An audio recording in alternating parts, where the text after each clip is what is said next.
कैसे लड़की ने कुत्ते से अपने अंदर की प्यास बुझाती है और संभोग के कारण कुत्ते से आदमी कैसे बन जाता है।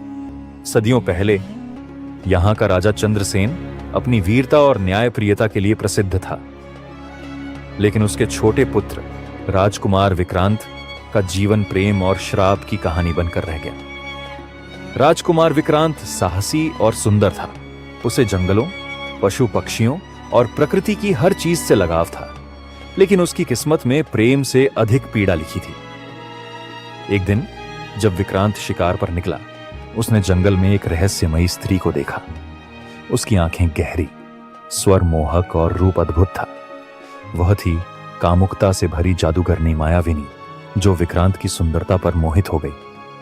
उसने विक्रांत को अपने साथ सोने के लिए बोला था, लेकिन विक्रांत ने उसके प्रस्ताव को ठुकरा दिया। अंदर की आग से जलती हुए अपमानित मायाविनी ने श्राप दिया, तुम्हारा मानवीय रूप छिन जाएगा और तुम उस रूप में तब तक रहोगी जब तक कोई कुमारी लड़की अपनी इच्छा से तुम्हारे साथ संभोग करके तुम्हारे श्राप को तोड़ ना दे। और फिर एक भयावह रोशनी के साथ विक्रांत एक काले कुत्ते में बदल गया। एक छोटे से गांव में दिव्या नाम की लड़की रहती थी। उसकी मां बचपन में ही चल बसी थी और पिता भी एक दुर्घटना में मारे गए थे। गांव वालों को वह मनहूस लगती थी, इसलिए उसे हमेशा तिरस्कार सहना पड़ा। परंतु दिव्या का मन कोमल था। वह प्रकृति और पशुओं से प्रेम करती थी। एक दिन उसे जंगल में एक काला कुत्ता मिला। उसकी आंखें आम कुत्तों जैसी नहीं, बल्कि किसी गहरे रहस्य से भरी हुई थीं। दिव्या ने उसे शौर्य नाम दिया और उसे अपने साथ ले आई। शौर्य उसकी हर समय रक्षा करता और गांव के लोगों से दूर रखता। गांव में एक दिन मेला लगा। दिव्या भी वहां गई, लेकिन लौटते समय कुछ बदमाशों ने उसे घेर लिया। जब वे उस पर हमला करने वाले थे, तभी झाड़ियों से शौर्य छलांग लगाकर उनके ऊपर टूट पड़ा। बदमाशों ने कभी किसी कुत्ते को इतनी ताकत और क्रोध में नहीं देखा था। उसकी आंखें जल रही थीं। दिव्या ने शौर्य को गले लगा लिया और रो पड़ी। और दिव्या ने भावुक होकर कुत्ता के साथ अपनी अंदर की आग मिठाई। उस रात जब वह सोने गई तो उसने सपना देखा। एक सुंदर राजकुमार एक गहरे जंगल में कैद है। कोई स्त्री ही उसे मुक्त कर सकती है। जब दिव्या जागी तो उसे कुछ अलग महसूस हुआ। कुछ महीनों बाद दिव्या ने महसूस किया कि उसके शरीर में परिवर्तन हो रहा है। धीरे धीरे उसकी तबीयत बिगड़ने लगी और फिर गांव वालों को पता चला कि वह गर्भवती है। सभी स्तब्ध रह गए। दिव्या ने कभी किसी पुरुष को छुआ तक नहीं था, फिर भी यह चमत्कार कैसे हुआ? गांव वालों ने उसे डायन कहना शुरू कर दिया। वे कहते, यह कोई श्राप है या किसी आत्मा का खेल। लेकिन दिव्या जानती थी कि यह कोई श्राप नहीं, यह दिव्या ने कुत्ता के साथ किया कर्म का फल है। जब दिव्या का प्रसव समय आया तो गांव वालों ने उसे बहिष्कृत कर दिया। कोई उसकी सहायता के लिए तैयार नहीं था। दिव्या ने जंगल की शरण ली और वहीं अपने बच्चे को जन्म दिया। जैसे ही बच्चे का जन्म हुआ, जंगल में एक विचित्र ऊर्जा फैल गई। हवाएं तेज हो गईं और वातावरण बदलने लगा। तभी शौर्य, जो अब तक केवल एक कुत्ता था, पीड़ा में कराहने लगा और उसकी आकृति बदलने लगी। कुछ ही क्षणों में वह एक सुंदर और शक्तिशाली योद्धा में बदल गया। उस युवक ने दिव्या को सब कुछ बताया। मैं राजकुमार विक्रांत हूं। सैकड़ों वर्षों पहले मुझे एक मायाविनी ने श्राप दिया था। केवल सच्चे प्रेम से यह श्राप टूट सकता था।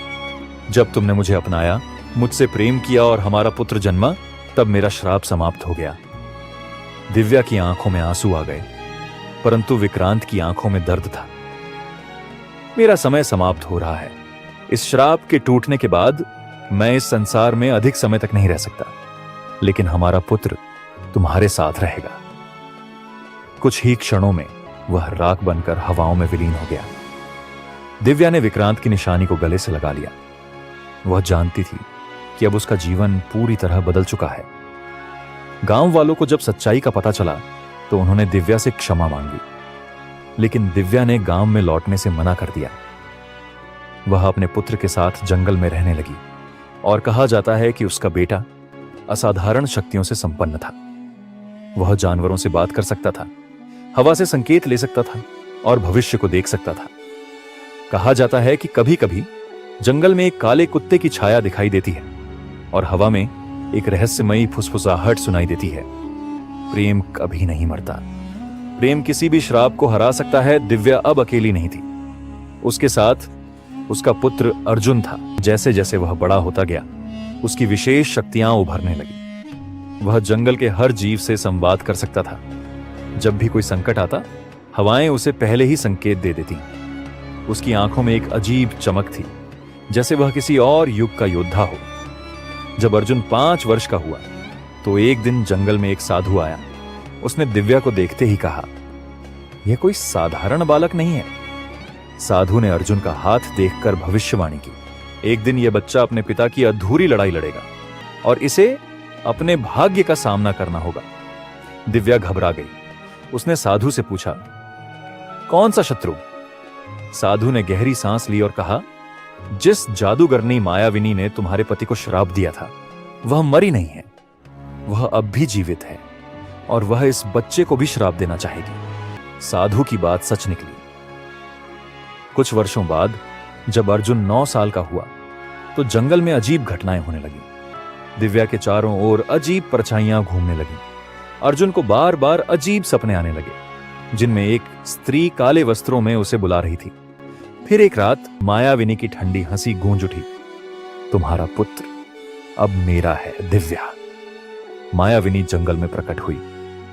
उसकी आंखों में वही अंधकार था जिसने विक्रांत को श्राप दिया था।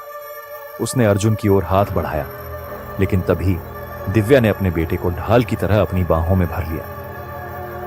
नहीं, इस बार मैं अपने परिवार को खोने नहीं दूंगी। मायाविनी हंसी, तुम क्या करोगी? तुम केवल एक सामान्य स्त्री हो। लेकिन तभी जंगल में हवाएं तेज हो गईं, पेड़ झूम उठे और अर्जुन की आंखों में वही रोशनी चमकने लगी जो कभी उसके पिता विक्रांत की आंखों में थी। अर्जुन ने हाथ उठाया और एक शक्तिशाली ऊर्जा मायाविनी की ओर बढ़ी। मायाविनी चीख उठी, यह असंभव है, एक बच्चे में इतनी शक्ति। लेकिन अर्जुन अब कोई साधारण बालक नहीं था। वह अपने पिता की शक्ति और अपनी मां के प्रेम से जन्मा एक चमत्कारी योद्धा था। अर्जुन और मायाविनी के बीच भीषण युद्ध हुआ।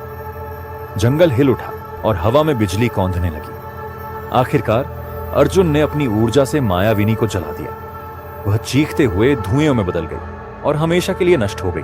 अर्जुन ने दिव्या की ओर देखा और मुस्कुराया, अब कोई श्राप हमें नहीं तोड़ सकता मां।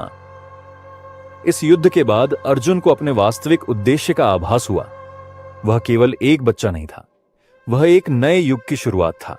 दिव्या उसे विजयगढ़ ले गई, जहां अर्जुन को उसका वास्तविक अधिकार मिला, राजकुमार विक्रांत का पुत्र और राज्य का भविष्य। अर्जुन को वहां उसका सही स्थान मिला और उसने अपने पिता की विरासत को संभालते हुए एक नए युग की स्थापना की। अमर प्रेम और शक्ति की कहानी, दिव्या, विक्रांत और अर्जुन की कहानी एक यादगार गाथा बन गई। आज भी जब जंगल में तेज हवाएं चलती हैं तो लोग कहते हैं, यह अर्जुन की शक्ति और विक्रांत के प्रेम का संकेत है।